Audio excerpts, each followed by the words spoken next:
ఇక ఏపీ రాజధాని అమరావతిలో పెట్టుబడులు పెట్టొద్దని మెయిల్స్ పంపిస్తున్నారని మంత్రి లోకేష్ సంచలన ఆరోపణలు చేశారు. ఏపీలో పెట్టుబడుల కోసం సీఎం చంద్రబాబు, మంత్రులు, అధికారులు సింగపూర్లో పర్యటిస్తూ ఉంటే కొందరు వాటిని చెడగొట్టే ప్రయత్నాలు చేస్తున్నారని లోకేష్ ఫైర్ అయ్యారు. ఏపీకి పెట్టుబడులు రాకుండా సింగపూర్ ప్రభుత్వానికి మురళీకృష్ణ అనే వ్యక్తి ఈమెయిల్స్ పంపించారని తెలిపారు. రేపో మాపో ఏపీలో ప్రభుత్వం మారుతుందని, వారితో ఒప్పందాలు చేసుకోవద్దు అంటూ మెయిల్స్ లో పేర్కొన్నారని చెప్పారు. ఇంతకీ ఎవరి మురళీకృష్ణ అని పరిశీలిస్తే పెద్దిరెడ్డికి చెందిన ఒక సంస్థలో ఉండే వ్యక్తి అని తెలిసిందంటున్నారు మంత్రి లోకేష్.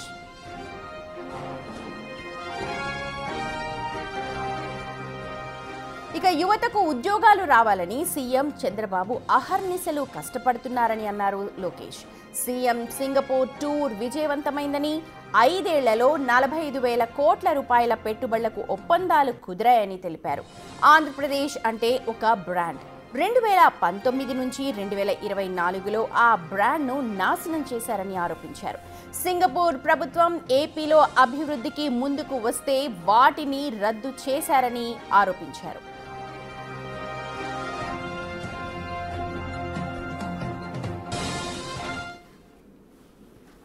కానీ ఈరోజు చూడండి, ప్రభుత్వం ఇంత కష్టపడుతుంటే, పెట్టుబడులు తీసుకొచ్చడానికి అహర్నిశలు ప్రయత్నిస్తుంటే, వీళ్ళు ఇట్లా ఈమెయిల్స్ రాయించి ఏకంగా కోర్టుకి వెళ్తే ఇంకా ఎక్కడ పోతాండి? మనం బాండ్స్ కూడా రేజ్ చేసాం. RBI దగ్గర నుంచి అందరి వరకు వీళ్ళు ఈమెయిల్స్ రాశారు. అంటే రాష్ట్రం ముందరికి వెళ్ళకూడదు, ఎట్టి వరుస ఆపేయాలి. వాళ్ళు చేయరు, చేసేవాళ్ళని చేయనీయకుండా ప్రయత్నిస్తున్నారు. ఇది ప్రజలందరూ గమనించాలి. ఎందుకంటే దీనివల్ల తీవ్రంగా నష్టపోయేది ఎవరండి? ఆంధ్ర రాష్ట్రం. ఎవరు బ్రాండ్ పోతుంది? ఆంధ్ర రాష్ట్రం బ్రాండ్ పోతుందండి. చాలా బాధేస్తున్నా ఈమెయిల్స్ అని చదువుతుంటే. ఒక్కసారి కానీ బ్రాండ్ పోతే ఎందుకు వస్తాడు పెట్టుబడులు పెట్టేదాకా రాష్ట్రానికి? ఎవరన్నా ఒక ప్రాజెక్ట్ వెనక్కి వెళ్తే రేపు ఎవడొస్తాడండి? నమ్మకంతో ఎందుకు ముందరికి వస్తాడు? ఈరోజు బాబు గారి పేరు చెప్పుకుని మేము తలుపులు తెరుస్తున్నాం. ఆయన ముఖ్యమంత్రిగా ఉన్నారు కనుక అందరు తిరిగి మళ్ళీ వస్తున్నారు ఆంధ్ర రాష్ట్రానికి.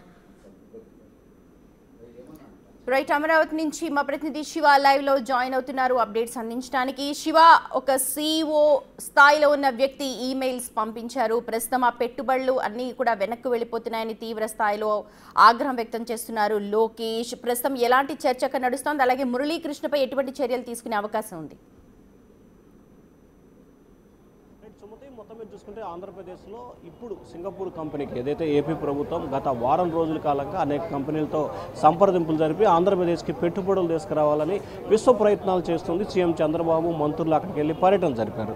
అయితే వీరు వెళ్ళటానికి కొన్ని గంటల ముందే మాజీ మంత్రి పెద్దిరెడ్డి రామచంద్రారెడ్డి కంపెనీకి CEOగా పనిచేస్తున్న మురళీకృష్ణ అనే వ్యక్తి దాదాపుగా 12 సంవత్సరాలుగా ఆయన పెద్దిరెడ్డి కంపెనీల్లో పనిచేసినట్టు తెలుస్తోంది. పెద్దిరెడ్డికి ఉన్న 8-9 కంపెనీల్లో 2 కంపెనీలకి ఈయన CEOగా వ్యవహరిస్తున్నారు. ఆయన నేతృత్వంలోనే ఆంధ్రప్రదేశ్లో పెట్టుబడులకు సంబంధించి కానీ, ప్రభుత్వ పరిపాలనకు సంబంధించి కానీ పూర్తి స్థాయిలో వ్యతిరేకమైన మెయిల్స్ అన్నింటినీ కూడా అక్కడ ప్రభుత్వానికి, ముఖ్యమంత్రులకి, మంత్రులకి, ఆ దేశ ప్రధానులకి ఈమెయిల్స్ పంపిన సంఘటన సంచలనం కలిగించింది. మేము ఈ మోపున పగలు రాత్రి అన్ని తేడా లేకుండా నిరంతరం 24 గంటల పాటు కష్టపడుతున్నాం. ఉదయం 5:30కి అక్కడ లేచిన దగ్గర నుంచి పెట్టుబడుల కోసం పరుగులు పెడుతుంటే, కానీ ఈ రకంగా వైఎస్ఆర్సీపీ నేతలు అడ్డుకోవటం ఇది సరైన విధానం కాదు. భవిష్యత్తులో వీరిపై కఠిన చర్యలు తీసుకుంటామని చెప్పి మంత్రి లోకేష్ హెచ్చరికలు చేశారు. అలాగే గతంలో మురళీకృష్ణ లాంటి వ్యక్తులు చాలా మంది పంపించారా? ఎందుకనంటే ఒక CEO స్థాయిలో ఉన్న వ్యక్తి, ఒక సంస్థకి CEO అనే స్థాయి వ్యక్తి ఆ సంస్థలకి పంపించడం నిజంగా తప్పే. బ్రాండ్ ఇమేజ్ కూడా దెబ్బతింటుంది.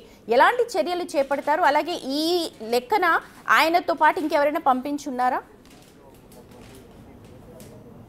అంటే ఇప్పటివరకు అయితే ఏదైతే ఏపీ ప్రభుత్వం సింగపూర్ ప్రభుత్వానికి నకిలీ మెయిల్స్, అంటే తప్పుడు సమాచారంతో కూడుకున్న మెయిల్స్ పంపిన వ్యక్తులని ఐడెంటిఫికేషన్ చేసింది. అయితే సింగపూర్ ప్రభుత్వానికి ఆ రాష్ట్ర మంత్రులకు, ఆ దేశ మంత్రులకు వెళ్ళిన మెయిల్స్కి సంబంధించి మురళీకృష్ణ అనే ఒకే ఒక వ్యక్తి, ఆయన మెయిల్ ID నుంచి మాత్రమే మెయిల్స్ వెళ్ళినట్లు కూడా గుర్తించారు. అది కూడా అప్పటికప్పుడు ఆల్టర్నేట్గా ఒక ఫేక్ మెయిల్ ఐడిని క్రియేట్ చేసి మరి పంపించినట్లు కూడా ప్రభుత్వం, పోలీసులు గుర్తించిన పరిస్థితి కనిపిస్తూ ఉంది.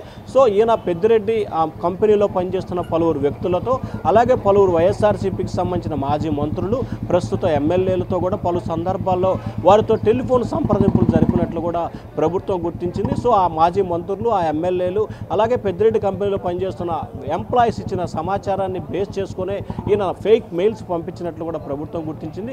గతంలో ప్రపంచ బ్యాంక్ అలాగే ఏడీబీ బ్యాంకు రాజధానికి సంబంధించి రుణాలు ఇస్తున్న సమయంలో కేంద్ర ప్రభుత్వానికి ఇట్లా అనేక సందర్భాల్లో కూడా ఆంధ్రప్రదేశ్ ప్రభుత్వాన్ని కించపరుస్తూ తప్పుడు సమాచారంతో కూడా మెయిల్స్ పంపిన సంఘటన అప్పుడులో కలకలం సృష్టించింది. మళ్ళీ ఆ సంఘటన మరొక ముందే తాజాగా సింగపూర్కి ఏపీ ప్రభుత్వ బృందం, ముఖ్యమంత్రి నేతృత్వ ఒక బృందం వెళ్ళిన తర్వాత వాడికి మెయిల్స్ పంపించి ఆంధ్రప్రదేశ్ ప్రతిష్టను, ఇమేజ్ని, బ్రాండ్ ఇమేజ్ దెబ్బతీసే కుట్ర పన్నుతున్నారు. వారు గత 5 సంవత్సరాల కాలంలో ఒక ఉద్యోగాన్ని కానీ ఒక పరిశ్రమను కానీ తీసుకొచ్చిన పరిస్థితి కనిపిస్తుంది. కానీ కూటమి ప్రభుత్వం వచ్చిన ఈ సంవత్సర కాలంలో అనేక పరిశ్రమలు ఆంధ్రప్రదేశ్కి వస్తున్నాయి. దాదాపుగా 2 లక్షల ఉద్యోగ కల్పనకి సంబంధించి కూడా ఎంఓయూలు కుదుర్చుకున్న పరిస్థితి కనిపిస్తుంది. 2027 నాటికి 4 లక్షల ఉద్యోగాల కల్పనే ధ్యేయంగా ప్రభుత్వం పనిచేస్తుంది. కానీ ప్రభుత్వంపై ఈ రకమైన దుష్ప్రచారాన్ని, విషయాన్ని చింపుతూ తప్పుడు ప్రచారాన్ని దేశవ్యాప్తంగా ప్రపంచ దేశాలకు కూడా తప్పుడు ప్రచారాన్ని పంపిస్తున్నారు. మురళీకృష్ణ ఫేక్ ఈమెయిల్స్ అంటే ఫేక్ ఐడి తోటి ఈమెయిల్స్ పంపడం అన్నది అది ఒక క్రిమినల్ చర్య అయితే, రాష్ట్ర బ్రాండ్ ఇమేజ్ ని దెబ్బతీయడం అన్నది రెండో చర్య. అలాగే ఇప్పుడు అంత స్థాయి అంటే గతంలో తాలూకా పరిచయాలతోటి ఈ ఈమెయిల్స్ పంపారనుకోవాలా, ఆ పరిచయాలను ఇక్కడ దుర్వినియోగం చేశారనుకోవాలా? రకాల అంశాలను బేరేజ్ వేసుకోవాలి. పెద్దిరెడ్డి రామచంద్రారెడ్డికి సంబంధించిన ఉన్న కంపెనీలకు సంబంధించి ఆయన పలు కంపెనీలకు సీఈఓగా ఉన్నారు కాబట్టి సో ఆయనకున్న పరిచయాలు, సత్సంబంధాలు కావచ్చు. రెండో అంశానికి సంబంధించి 2019 నుంచి 24 వరకు ఆంధ్రప్రదేశ్లో వైసీపీ సర్కార్ అధికారంలో ఉంది కాబట్టి వైఎస్ఆర్సీపీ నేతలకు సంబంధించి సింగపూర్ ప్రభుత్వానికి సంబంధించిన పూర్తి డేటా అంటే మెయిల్స్కి సంబంధించి కానీ, ఫోన్ నెంబర్స్ కానీ, ఆ దేశానికి సంబంధించిన సమాచారం కూడా ప్రభుత్వం వద్ద ఉంటుంది. సో వైఎస్ఆర్సీపీ నేతలు కొంత సమాచారాన్ని ఇచ్చి ఉంటారని చెప్పి కూడా ప్రభుత్వం భావిస్తూ ఉంది. ఒకవైపు వైఎస్ఆర్సీపీ నేతలు, వైఎస్ఆర్సీపీ పెద్దలు, గత ప్రభుత్వంలో కీలకంగా వ్యవహరించిన కొంతమంది పెద్దలు ఇచ్చిన సమాచారాన్ని బేస్ చేసుకొని Muralikrishna fake mail ID create చేసుకుని ఆ మెయిల్ ఐడి ద్వారా కూడా సింగపూర్ ప్రభుత్వం తప్పుడు మెయిల్స్ పంపించిన ప్రభుత్వం గుర్తించారు. రెండు జరిగినాయి. ఇక్కడ ఈయన ఫేక్ మెయిల్ ఐడి క్రియేట్ చేయడంతో పాటుగా వైసీపీ పెద్దలు ఇచ్చిన సమాచారాన్ని, వారిచ్చిన డేటాని, వారిచ్చిన మెయిల్ ఐడీస్ని బేస్ చేసుకుని నేను మెయిల్స్ పంపించినట్లు కూడా ప్రభుత్వం ఐడెంటిఫికేషన్ చేసింది. ఇతనిపై దేశద్రోహం కింద కేసులు పెట్టేందుకు కూడా ఏపీ ప్రభుత్వం సిద్ధమవుతుంది. అయితే ఆయనకు సంబంధించి ఇవాళ రేపట్లో కూడా ఇంకా కొంత డేటాని తీసుకుంటున్నారు. గతంలో ఇంకా ఎవరికన్నా పంపించారా, లేకపోతే ఇప్పుడే పంపించారా, ఏ మెయిల్స్ పంపించారు, అతని వెనక ఎవరున్నారు, అతను ఎవరెవరితో ఫోన్లో మాట్లాడారు అనే దానికి సంబంధించి కూడా ప్రభుత్వ నిఘా విభాగాల నుంచి కూడా పూర్తి స్థాయిలో డేటా సేకరిస్తుంది.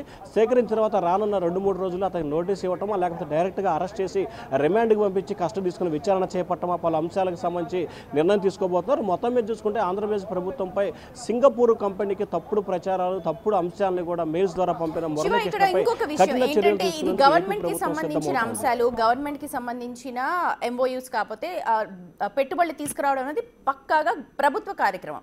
దీన్ని బయట వ్యక్తులు సంస్థలో పనిచేస్తున్న సీఈఓలు కూడా యాక్సెస్ చేయగలుగుతున్నారంటే ఎంత ట్రాన్స్పరసీగా ఉన్నారు గత ప్రభుత్వాలు. అలాగే ఇలాంటివి మళ్ళీ జరగకుండా ఉండాలంటే ఇప్పటి నుంచి కూడా ప్రభుత్వం ఏవైతే ఒప్పందాలు చేసుకోబోతోందో, ఏవైతే ఎంఓయూలు చేసుకోబోతోందో వాటన్నిటినీ కూడా భద్రంగా ఉంచాల్సిన అవసరం ఉందంటారా? 100% గత ప్రభుత్వంలో పరిపాలన చేసింది, ప్రభుత్వంలో ఉన్నది కాబట్టి వారి వద్ద దేశ విదేశాలకు సంబంధించి కావచ్చు, ఆంధ్రప్రదేశ్లో ప్రభుత్వానికి పెట్టుబడులు పెట్టే అంశానికి సంబంధించి డేటా ఉంటుంది. ఆ డేటాకి సంబంధించి కూడా అతనికి షేర్ చేయడం, అతను మెయిల్స్ పంపించిన పరిస్థితి కనిపిస్తుంది. సో ఆంధ్రప్రదేశ్ అంటే ప్రభుత్వం కంటే కూడా ఇక్కడ ఆంధ్రప్రదేశ్ భవిష్యత్తు దృష్టిలో పెట్టుకోవాల్సిన పరిస్థితి ఏర్పడింది. ఎందుకంటే ఈరోజు కూటమి ప్రభుత్వం ఉండొచ్చు, రేపు ఇంకో ప్రభుత్వం ఉండొచ్చు, గతంలో వైసీపీ ప్రభుత్వం ఉంది. కానీ ఆంధ్రప్రదేశ్ బ్రాండ్ ఇమేజ్ అనేది ఒక్కసారి కనుక దెబ్బతింటే దాదాపుగా సమీప భవిష్యత్తులో తిరిగి ప్రభుత్వానికి కోలుకునే పరిస్థితి కనిపించదు. సో ఈ నేపథ్యంలో ఇక్కడ కూటమి ప్రభుత్వం ఉందా, వైసీపీ ఉందా, లేకపోతే ఇంకో ప్రభుత్వం ఉందా అనే అంశాన్ని పక్కన పెడితే ఆంధ్రప్రదేశ్ ప్రతిష్టని మసకబారే విధంగా వ్యవహరించిన గత ప్రభుత్వ పెద్దలు, అలాగే మురళీకృష్ణ అనే వ్యక్తిపై కఠిన చర్యలు తీసుకునేందుకు ప్రభుత్వం సిద్ధమవుతుంది. ఇంకా ఆయన ఎవరెవరికి డేటా పంపించారు, ఇంకా ఎవరెవరి డైరెక్షన్లో ఈ పనిచేశారనే అంశానికి సంబంధించి ప్రస్తుతం పోలీసులు అయితే కూపీలాగే ప్రయత్నాలు అవుతున్నారు. ఖచ్చితంగా అతను రానున్న 2-3 రోజుల్లోనే అరెస్ట్ చేస్తారని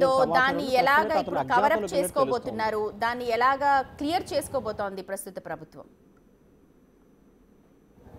అంటే ఇప్పటికే సింగపూర్ ప్రభుత్వానికి సంబంధించి కూడా ఎవరైతే ఫేక్ మెయిల్స్ పంపించారో మురళీకృష్ణ కావచ్చు, పెద్దిరెడ్డికి సంబంధించిన వ్యక్తులు కావచ్చు, ఇక్కడ ఆంధ్రప్రదేశ్ ప్రజల ప్రభుత్వం అదృష్టం ఒకటి చెప్పొచ్చు. ఎందుకంటే ఆంధ్రప్రదేశ్ ప్రభుత్వానికి సంబంధించి సింగపూర్ ప్రభుత్వంతో దాదాపుగా ఒక 3 దశాబ్దాల కాలంగా చంద్రబాబుతో సత్సంబంధాలు కొనసాగుతున్నాయి. సో ఇక్కడ ఎవరు ఎటువంటి మెయిల్స్ పెట్టినా, ఎటువంటి తప్పుడు సమాచారం వచ్చినా, ఎటువంటి తప్పుడు ఫిర్యాదులు చేసినప్పటికీ ఆంధ్రప్రదేశ్ ప్రభుత్వ అంశానికి వస్తే చంద్రబాబు అనే వ్యక్తికి సంబంధించి కూడా వారికి కొంత నమ్మకం, వారికి సంబంధించిన కొంత విశ్వసనీయత కలిగి ఉన్న పరిస్థితి కనిపిస్తుంది. ఎందుకంటే గతంలో 2014-19లో రాజధాని నిర్మాణానికి సంబంధించి కూడా సింగపూర్ ప్రభుత్వంతో ఏపీ ప్రభుత్వం ఒప్పందాలు కుదుర్చుకున్న పరిస్థితి కనిపిస్తోంది. సో ఈ నేపథ్యంలో చంద్రబాబుకున్న బ్యాండ్ ఇమేజ్ కావచ్చు, లేకపోతే చంద్రబాబు పట్ల వారికి ఉన్న సానుకూలత కావచ్చు, సో ఈ రెండింటిని బేరేజ్ వేసుకొని ఆంధ్రప్రదేశ్ ప్రభుత్వంతో ఒప్పందాలు చేసుకునేందుకు ఆ ప్రభుత్వం ముందుకు వచ్చింది. వీరు ఎవరు ఎన్ని రకాల మెయిల్స్ కానీ తప్పుడు ప్రచారం చేసినా కానీ దానిపై ఆ ప్రభుత్వం పెద్దగా పట్టించుకున్నట్లు కూడా కనిపించట్లేదు. సుమతి.